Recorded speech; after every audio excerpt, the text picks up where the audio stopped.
성경 말씀 신명기 16장 9절로 17절의 말씀입니다. 신명기 16장 9절로 17절 한 절씩 교독하시도록 하겠습니다. 7주를 셀지니 곡식의 낮을 대는 첫날부터 7주를 세어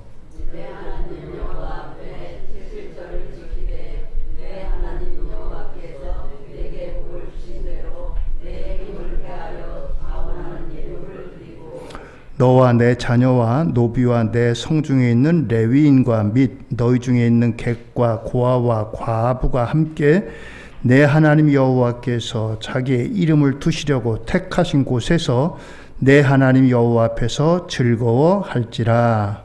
너는 애굽에서 종되었던 것을 기억하고 이 규례를 지켜 행할지니라. 너희 타작 마당과 포도주 틀의 소출을 거두어 들인 후에 이래 동안 초막절을 지킬 것이요. 절기를 지킬 때에는 너와 내 자녀와 노비와 내 성중에 거주하는 레위인과 객과 고아와 과부가 함께 즐거워하되 내 하나님 여호와께서 택하신 곳에서 너는 이래 동안 내 하나님 여호와 앞에서 절기를 지키고 내 하나님 여호와께서 내 모든 소출과 내 손으로 행한 모든 일에 복 주실 것이니 너는 온전히 즐거워할지니라. 너의 가운데 모든 남자는 1년에 3번 곧 불교절과 칠칠절과 초막절에 내 하나님 여호와께서 택하신 곳에서 여호와를 배울 때 네 손으로 여호와를 배우지 말고. 같이 읽습니다. 각 사람이 내 하나님 여호와께서 주신 복을 따라 그 힘대로 드릴지니라. 아멘. 할렐루야. 오늘도 하나님의 은혜와 축복이 우리 성도님들 모두에게 함께하기를 주의 이름으로 축원드립니다. 오늘 말씀의 제목은 맥추절의 의미와 지키는 방법. 그렇습니다. 맥추절이 1년에 꼭 한가운데 있습니다. 맥추절을 맞이했다 그러면 반년이 지났구나 라고 생각이 됩니다.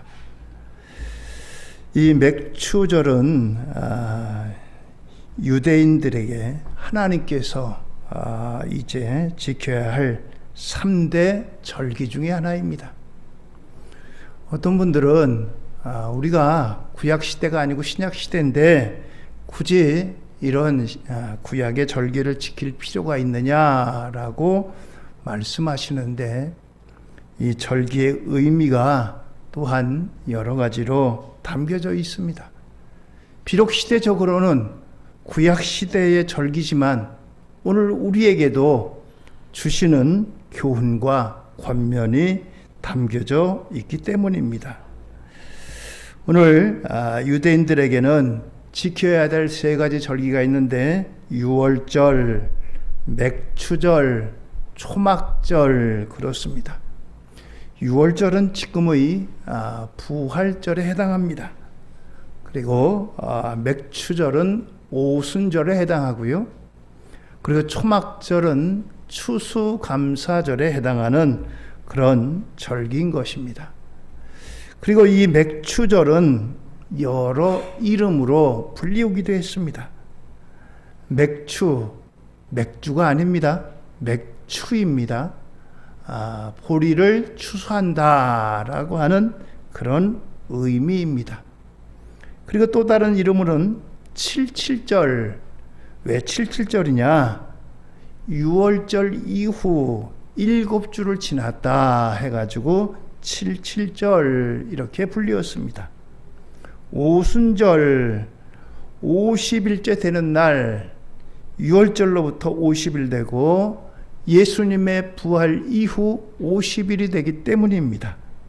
그리고 또 하나의 이름은 초실절. 초실절은 새해를 맞이해서 첫 번 열매를 맺고 이것을 드린다라고 하는 이런 의미로 이렇게 여러 가지 이름으로 불리었습니다. 이렇게 여러 이름으로 불리운 맥추절입니다. 오늘 이 맥추절을 먼저 어떻게 지켜야 될 것인가? 첫 번째로 내게 복을 주신 대로 지키라 라고 말씀하십니다. 내게 복을 주신 대로. 사람마다 각기 환경이 다 다릅니다. 어떤 분은 작년보다 이런 면에서 더 좋아졌고, 또 다른 분은 다른 면에서 이렇게 변했고, 다 각자 환경이 다릅니다. 하나님은 일률적으로 다 이렇게 하라 라고 말씀하시지 않습니다.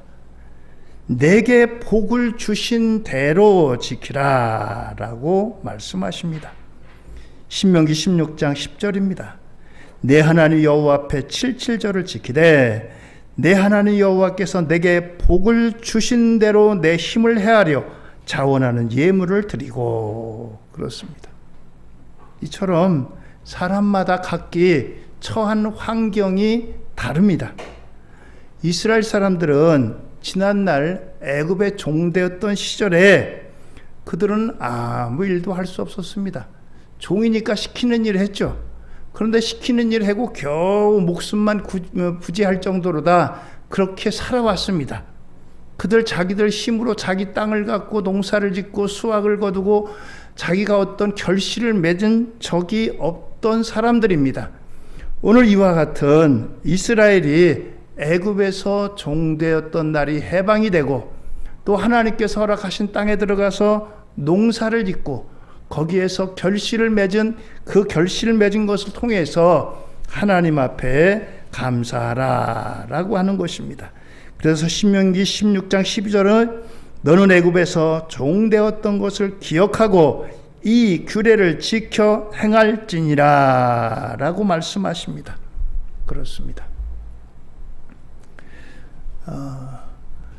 어르신들 가운데 하나 찾아오는 현상 하나가 치매입니다. 자꾸 잃어버려요. 자꾸 잃어버립니다.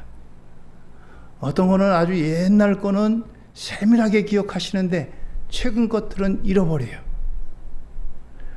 오늘 우리가 그렇습니다.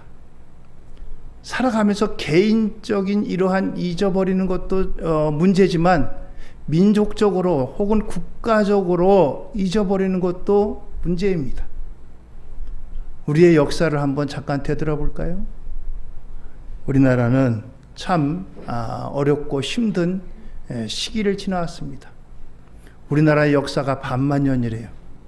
반만년 역사 가운데 남에게 공격을 받고 남에게 억압을 당하고 남의 밑에서 어렵고 힘든 때 그렇게 지내지 않은 적이 별로 없을 만큼 힘들고 어려운 시기를 살아왔습니다.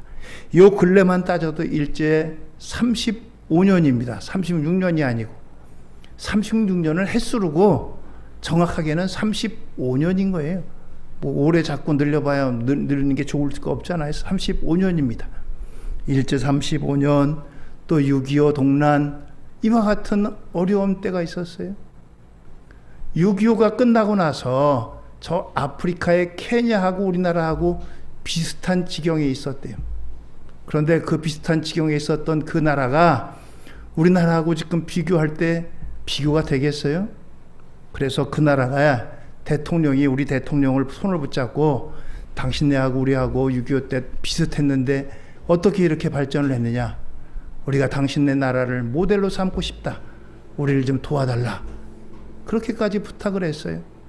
그만큼 우리는 그 어려운 시기를 이겨내고 우리는 이렇게 크게 발전을 했습니다. 우리 어르신들도 얼마나 많은 기억의 아픔이 있겠어요.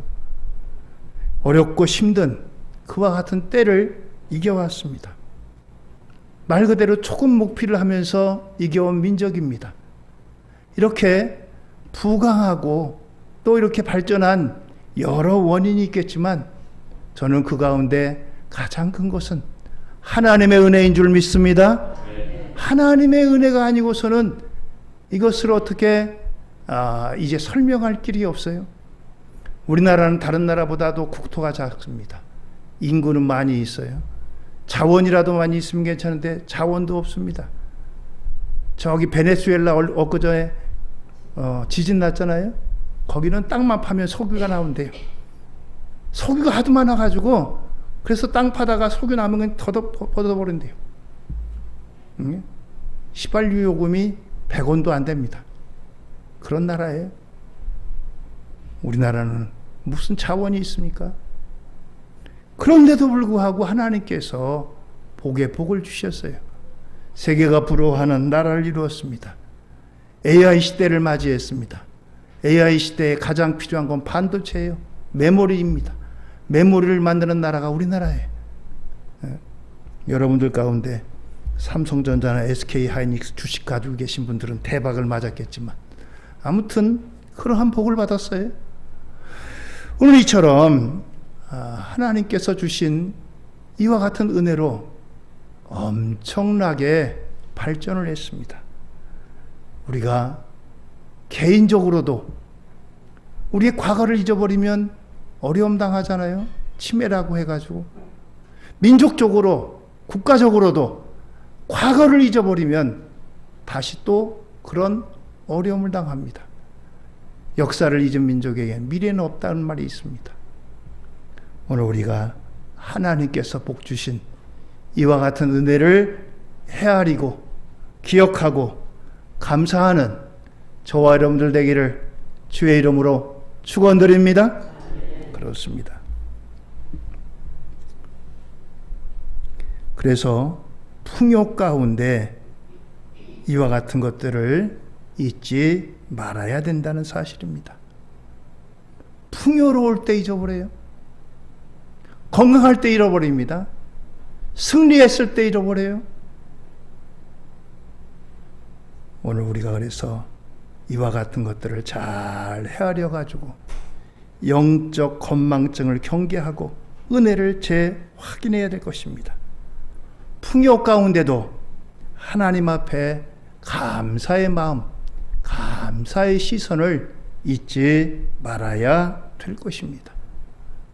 오늘 이것이 저와 여러분들이 이 맥주를 맞이해서 가져야 될 마음인 것입니다. 두 번째는 내 힘을 헤아려 감사하라 라고 말씀하십니다. 그렇습니다. 신명기 16장 10절입니다. 내 하나님 여호와께서 내 조상 아브라함과 이삭과 야곱을 향하여 내게 주리라 맹세하신 땅으로 너를 들어가게 하시고 내가 건축하지 아니한 크고 아름다운 성읍을 얻게 하시며 민수기 28장 26절입니다. 77절 처음 익은 열매를 드린 날에 너희가 여호와께 새 소재를 드릴 때에도 성회로 모일 것이 아무 일도 하지 말 것이며 숫송아지 2마리와 순양 1마리와 1년 된 순양 7마리로 여호와께 향기로운 번제를 드릴 것이며 그렇습니다. 하나님께서는 이처럼 우리 각자가 처한 현실이 다르듯이 각자에게 받은 각자가 가지고 있는 형편이 다르듯이 하나님 앞에 그 형편에 따라서 하나님 앞에 감사하라 라고 말씀합니다. 어떤 사람은 주체할 수 없을 만큼 오늘 쓰는 것보다 들어오는 게 더 많아요. 헤아릴 수가 없습니다. 그런 사람도 있고요. 어떤 사람은 정말 오늘 먹을 양식을 걱정하는 그러한 사람도 있습니다. 그래서 하나님께서는 형편에 따라서 제사를 드리라고 말씀합니다. 부유층은 송아지를 드립니다. 일반은 양을 드립니다. 그 밑에 빈곤층은 비둘기 2마리를 드립니다. 그것도 어려운 사람들은 가루를 드립니다. 그래서 모두가 형편에 맞게 참여하라라고 하는 것입니다. 극빈층 사람에게 송아지 드려라 그러면 이거 말이 되겠어요? 뭐 도둑질해서 드리라는 거예요? 아닙니다. 하나님께서는 형편에 맞게 드리라라고 하는 것입니다. 그렇습니다. 이솝우화에 이런 말이 있습니다. 어떤 농부가 산길을 가다가 어떤 목적으로 했는지 구덩이를 파놨는데 이 구덩이 속에 호랑이가 빠진 거예요. 호랑이가 빠져가지고 어흥어흥 울어댑니다. 농부가 보니까 이 호랑이가 불쌍한 거예요. 호랑이를 건져줬습니다. 그랬더니 이 호랑이가 그만 처음에는 꾸벅거리고 감사하는 것 같더니 이 농부를 잡아먹으려고 합니다. 그래서 이 농부가 야, 우리 저 소한테 가서 물어보자. 소에게 다가갔습니다. 이 농부가 여차저차 내가 이 구렁이에 빠져있는 이 호랑이를 건져줬더니 나를 지금 잡아먹으려고 한다. 이게 옳으냐? 물어봤어요. 그랬더니 이제 소가 얘기합니다. 그거 좋은 생각이라고. 사람들도 나를 맨날 일만 시키고 마지막에는 잡아먹더라고. 그러니까 호랑이가 농부를 잡아먹는 거 좋은 생각이라고. 호랑이 편을 듭니다. 그래서 이 농부가 또 다시 여우에게 물어봤습니다. 여우야, 야, 이런 일이 있었는데 넌 어떻게 생각하냐? 저차 얘기했어요. 그랬더니 여우가 얘기합니다. 예, 호랑이님 마음껏 하세요. 사람들도요 나를 잡아다가요 가죽을 벗겨가지고 밍크 코트를 만들어 입으려고 해요. 그러니까 호랑이님도 마음대로 하세요. 그러는 거예요. 농부가 이거 참 속상하고 억울하고 위기를 당했어요. 그래서 지나가는 토끼를 붙잡고 토끼에게 물어봤습니다. 토끼야, 너는 어떻게 생각하냐? 그랬더니 토끼가 얘기하기를 저는 머리가 나빠서요. 여기서 아무리 얘기를 들어도 모르니까 현장에 가서 눈으로 보면서 얘기해야 돼요. 현장으로 왔습니다. 구덩이에 갔어요. 그래가지고 현장에 가니까 이제 토끼가 저기 호랑이 아저씨 저기 구렁텅이에 좀 들어가 보세요. 구렁텅이에 들어갔습니다. 그래가지고 이제 막 얘기를 하려니까 토끼가 농부에게 얘기합니다. 농부님, 그냥 갈 길 가세요. 호랑이 건져줄 일 없습니다. 고마움을 모르고 감사를 모르는 그와 같은 이제 그 호랑이에 대한 그와 같은 교훈이라는 것입니다. 얼마나 큰 은혜를 입었어요. 죽을 거 살려줬는데 근데 그거를 잡아먹겠다고 그렇게 달려들어요. 오늘 여러분들 우리가 살아온, 특별히 우리나라는 그 어느 나라보다도 굴곡의 역사를 살아왔습니다. 세계 제2차 대전이 끝나고요. 그 이전에도 선진국을 지나고 앞장섰던 나라는 여전히 앞장서요. 그런데 저 밑바닥에 있던 나라 중에서 성장해가지고 새롭게 선진국의 대열에 들어간 나라는 우리나라가 유일무이합니다. 또 여러분들 생각나는 나라가 있어요? 우리나라보다 잘 살던 나라예요. 박정희 대통령이 1963년도인가 필리핀을 갔대요. 필리핀을 가가지고 그렇게 얘기했대요. 이야, 우리나라가 필리핀만큼만 살면 얼마나 좋을까. 필리핀은 지금 우리하고 비교도 안 돼요. 하나님의 은혜입니다. 감사를 잃어버리는 것은 매우 위험한 일입니다. 은혜를 잃어버리는 것은 정말 위험한 일입니다. 개인도 그렇고요, 나라도 그렇고요, 민족도 그렇고요. 은혜를 잃어버리는 건 정말 위험한 일이 아닐 수가 없는 것입니다. 그렇습니다. 그래서 우리가 이렇게 맥주감사절을 맞이해서 하나님의 은혜를 헤아리고 기억하고 감사하는 이와 같은 것들을 다시 되새김이 필요하다는 겁니다. 세 번째로 이 맥주절은 자원하는 예물로 감사해야 된다라고 하는 것입니다. 신명기 6장 10절입니다. 내 하나님 여호와께서 내 조상 아브라함과 이삭과 야곱을 향하여 내게 주리라 맹세하신 땅으로 너를 들어가게 하시고 내가 건축하지 아니한 크고 아름다운 성읍을 얻게 하시며. 그렇습니다.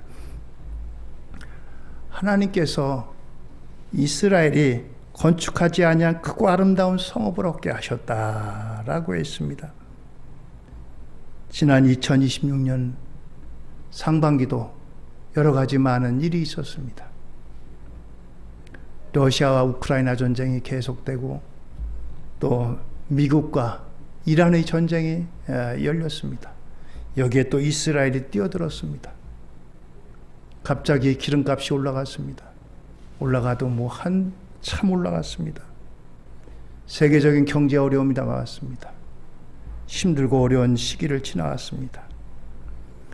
그런 가운데도 하나님께서 오늘 저와 여러분들을 오늘까지 지켜주셨습니다. 일상 속에서 여러분들 우리의 삶을 한번 되돌아보세요.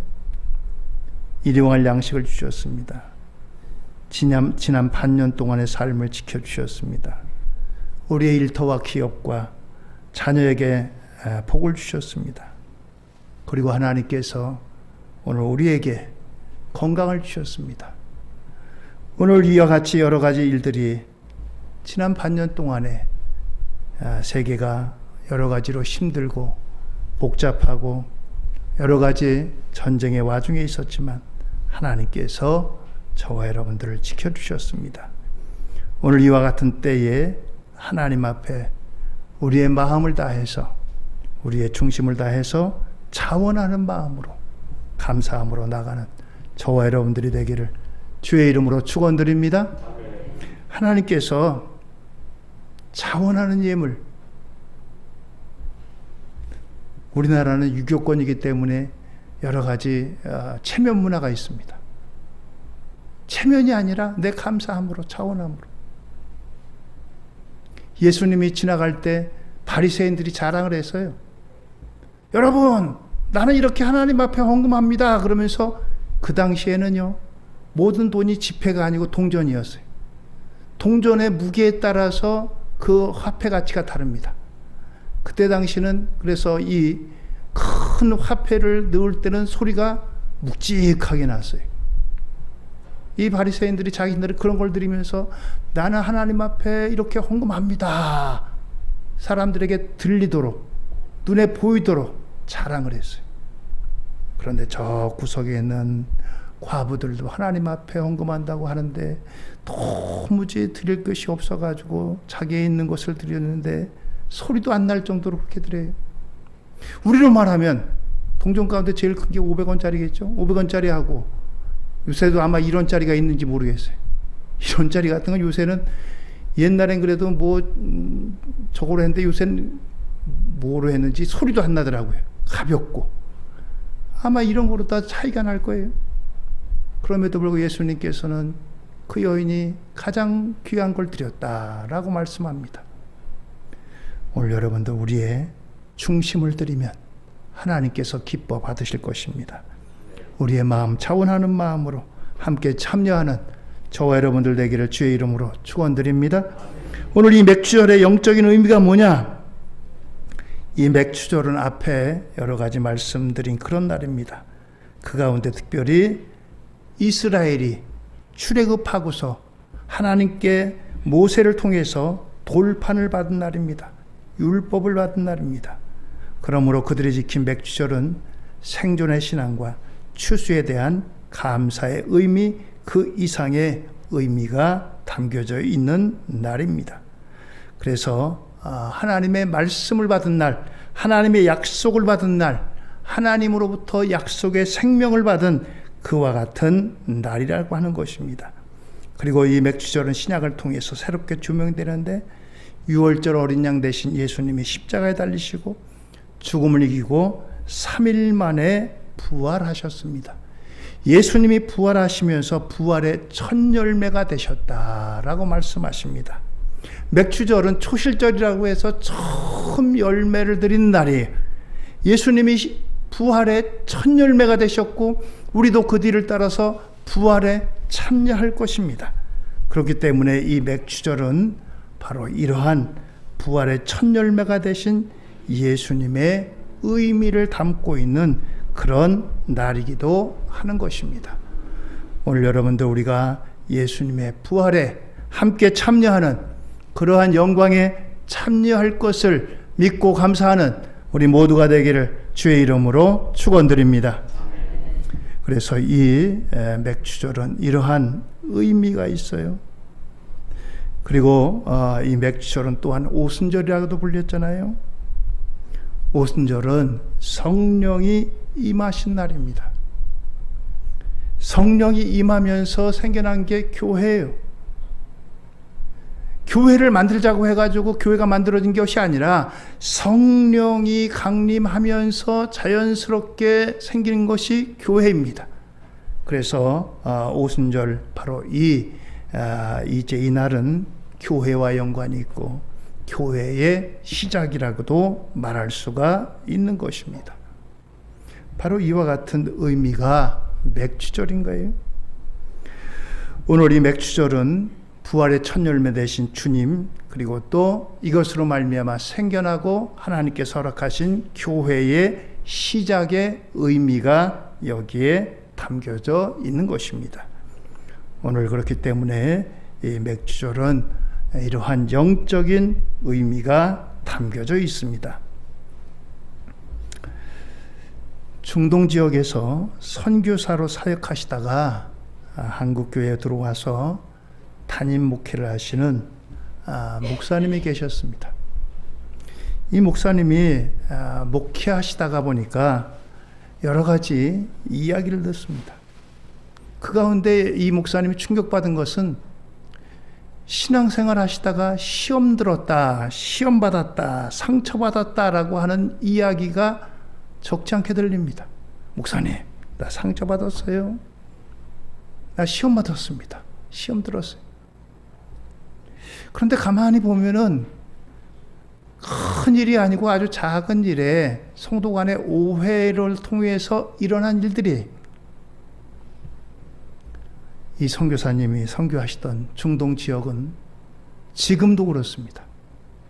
예수 믿는다는 이유로 다 집안에서 쫓겨납니다. 심지어는 죽임을 당합니다. 알라를 섬기지 않고 예수를 믿어 죽을 일입니다. 그런 가운데서 이제 사역하다가 한국에 와서 너무나 여러분들 예수 믿는 일 때문에 가문에서 쫓겨나는 분들 요새도 계신가요? 예전에는 있었잖아요. 성경책 다 찍어져 놓고 머리도 뭐 어떻게 한다고 하고 집에서 나가라고 하고 호적 팔아라고 하고 뭐 그런 일들이 예전에 있었잖아요. 지금은 그래도 많이 개화돼 가지고 그런 거 없잖아요. 너무 편해서 상처받는다는 거예요. 목숨 걸고 예수 믿는 사람들이 있는데 오늘 여러분들 우리가 하나님 앞에 이렇게 믿음의 자유 주신 거 감사하는 저와 여러분들 되기를 주의 이름으로 축원드립니다.